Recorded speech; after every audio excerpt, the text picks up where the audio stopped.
Cupid, let's go. J'espère que vous allez bien, c'est Stéphanie. Donc d'abord je voudrais remercier tout le monde pour les commentaires, pour les likes sur ma dernière vidéo par rapport à ma guest star, mon neveu. Donc voilà, il s'est un peu incrusté, donc là il est encore là, j'ai peur qu'il arrive à n'importe quel moment. Mais bon, finalement ça s'est bien passé, apparemment vous avez bien aimé, donc voilà, merci pour lui et pour moi. Et aujourd'hui je vais faire une toute petite vidéo assez succincte, je dis toujours que ça sera assez succinct et je finis par faire 2 parties, voire 3 parties, mais bon là ça sera vraiment beaucoup plus rapide, hein, je pense. Donc de quoi je vais vous parler aujourd'hui? Je vais vous parler du gel de graines de lin. Donc j'en avais entendu parler notamment lors d'une rencontre les Afros de Dakar qui s'était passé au salon Safina, je crois que c'est Safina le salon. Donc il y avait une des intervenantes qui nous avait parlé du gel de graines de lin, comme quoi voilà, on pouvait faire du gel avec, faire des mises en pied et des coiffures. Donc j'étais un peu, moi je connaissais pas, j'ai un peu tapé sur YouTube, j'ai vu plusieurs personnes le faire, montrer comment elles le réalisaient et tout. Et je me suis dit pourquoi pas, si j'en trouve, le faire. Donc la personne qui avait parlé de ça lors de la rencontre n'avait pas pu me dire exactement où est-ce qu'elle avait trouvé, elle n'avait pas le contact de la dame non plus qui lui avait vendu. Donc j'avais un peu laissé ça de côté.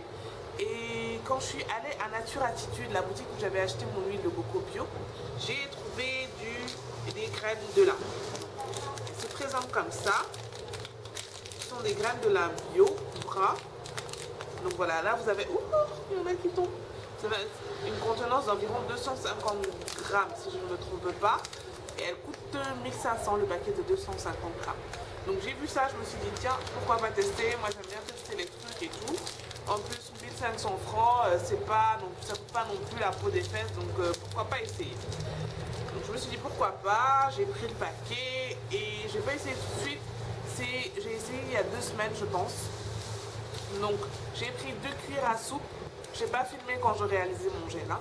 J'ai pris 2 cuillères à soupe de gel. Et j'ai mis environ 1 verre d'eau dans une casserole et j'ai fait bouillir. En fait, je voulais... normalement, on conseille de mettre 2 verres d'eau, voire 2 verres et demi. Mais moi, je voulais vraiment que ça ait une petite quantité pour tester d'abord. Donc, que ça rentre environ dans un pot comme ça. Donc, c'est pour ça que j'ai mis un seul verre d'eau. Et c'est vrai que quand ça bout, le liquide réduit. Du coup, vous n'en avez pas beaucoup. Et donc, moi, c'est exactement ce que je cherchais. Donc...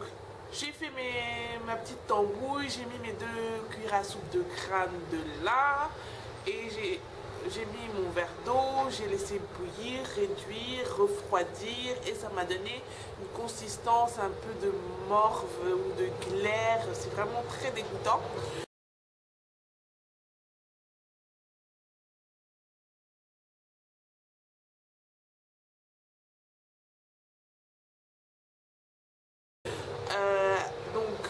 Qu'est-ce que j'ai fait? J'ai filtré en fait dans un tissu assez, comment on va dire, assez poreux en fait qui laisse passer. Donc j'ai filtré ça et j'ai mis un petit peu d'huile de coco je pense dedans.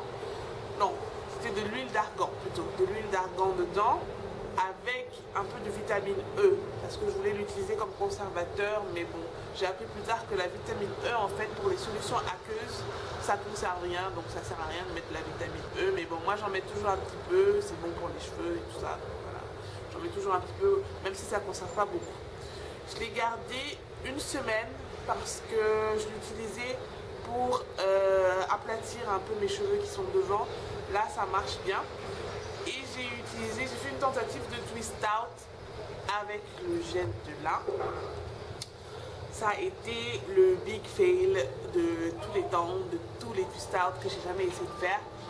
Parce qu'en fait moi j'ai compris une chose, c'est que les twist out, je ne dois pas les faire sur cheveux mouillés. Et vu que la consistance est assez liquide, la consistance du gel est assez liquide, ça m'a donné un effet cheveux mouillés. Donc quand j'appliquais, ça m'a donné un effet cheveux mouillés. Ça n'a pas séché correctement. Et on sait toutes que quand vos cheveux ne sèchent pas et que vous voulez faire un twist out, ça se termine par une catastrophe parce que les cheveux sont pas secs et le twist out ne prend pas.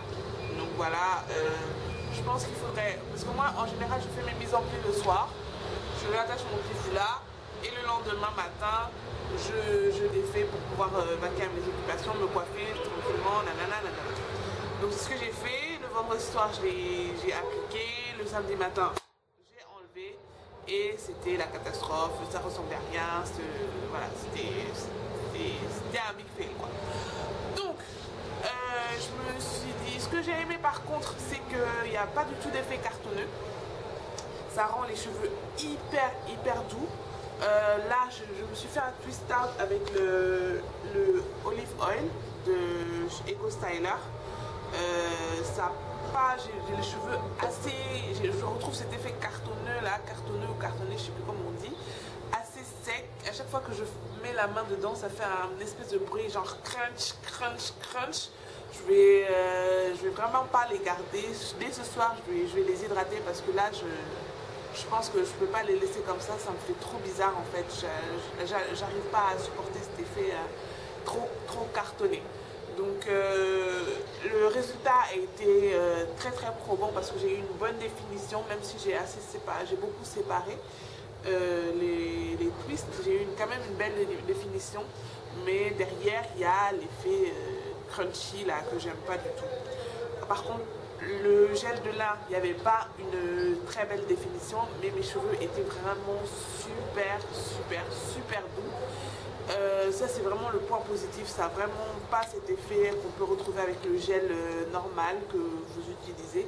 C'est vraiment très doux pour les cheveux et ça laisse des cheveux super doux. Le point négatif par contre c'est que voilà, le twist out ça a un effet mouillé, donc il faut s'assurer vraiment que les cheveux sont secs avant de défaire la mise en pli. Et il y a pas mal de résidus quand même parce que c'est pas des résidus super voyants. J'ai l'impression qu'il va ouvrir la porte à chaque fois. C'est pas des résidus super voyants, mais à chaque fois que je faisais genre comme ça, j'avais plein de petits trucs blancs qui tombaient, donc il y a quand même pas mal de résidus. Et voilà, c'est un des points négatifs. Sinon, les points positifs essentiellement, c'est que ça coûte pas cher, c'est pas très difficile à réaliser. Oulala, il allait loin. C'est pas très difficile à réaliser. L'application est quand même voilà, plutôt facile. Voilà, c'est essentiellement les points positifs. Les points négatifs, c'est que voilà, c'est un effet très mouillé, qu'il faut vraiment attendre que ça soit sec pour que la mise en pli prenne. Et les résidus et la durée de conservation qui est très limitée, ça dure entre normalement 2 à 3 semaines parce que voilà, c'est une solution que vous préparez vous-même. Voilà, et vous devez le garder aussi au réfrigérateur. C'est quand même un petit peu contraignant quoi. Donc voilà, mais sinon si vous avez l'occasion, en plus c'est pas très cher, 1500 franchement ça va. Et si vous avez l'occasion, pourquoi pas tester et puis vous verrez vous-même si ça vous convient ou pas. Donc voilà, c'était juste ma petite revue sur les graines de lin, le gel de graines de lin. J'espère que ça vous aura plu. Je vous souhaite une excellente journée, après-midi, matinée, ça dépend de quand vous allez regarder la vidéo. Et je vous fais plein de